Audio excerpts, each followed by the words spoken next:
தமிழ் திரையுலகின் முன்னணி நடிகையான நயன்தாராவும் பிரபல இயக்குனர் விக்னேஷ் சிவனும் 2022ஆம் ஆண்டு ஜூன் மாதம் 9ஆம் தேதி திருமணம் செய்து கொண்டனர். இவர்களின் திருமணம் குறித்த ஆவணப்படமான Nayanthara beyond the fairy tale வெளியாகியுள்ளது. இதில் நயன்தாரா, விக்னேஷ் சிவன் இருவரும் தங்களின் வாழ்க்கை குறித்த சுவாரஸ்ய தகவல்களை பகிர்ந்து கொண்டுள்ளனர். அதில் தனக்கும் நயன்தாராவுக்கும் காதல் மலர்ந்தது எப்படி என்பது குறித்து விக்னேஷ் சிவன் பேசியுள்ளார்.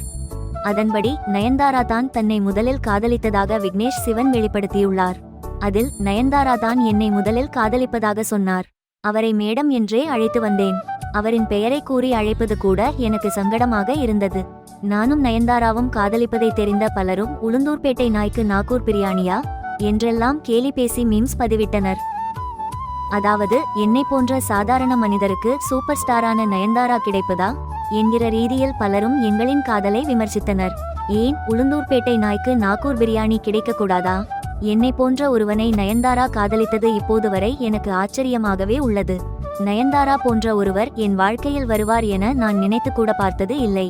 ஆனால் நயன்தாரா வந்த பிறகு என் வாழ்க்கையில் அவ்வளவு நல்ல விஷயங்கள் நடந்தன.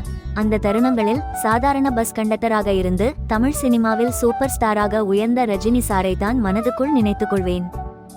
12ஆம் வகுப்பு படிக்கும் போதே எங்கள் தந்தையை இழந்தோம். இதனால் தாயையும் சகோதரியையும் பார்த்து கொள்ள வேண்டிய நிலை இருந்தது. இப்படியான சூழலில் சினிமாவுக்கு செல்ல வேண்டியது எனது லட்சியமாக இருந்தது. என்னை ஊக்கப்படுத்தி சினிமாவுக்குள் வரவைத்து என் அம்மா தான். அம்மா, அப்பா இருவரும் போலீஸ். அவர்களின் அனுபவத்தை வைத்துதான் நானும் ரவுடிதான் படத்தை எடுத்தேன் என மனம் திறந்து பேசியுள்ளார் விக்னேஷ் சிவன்.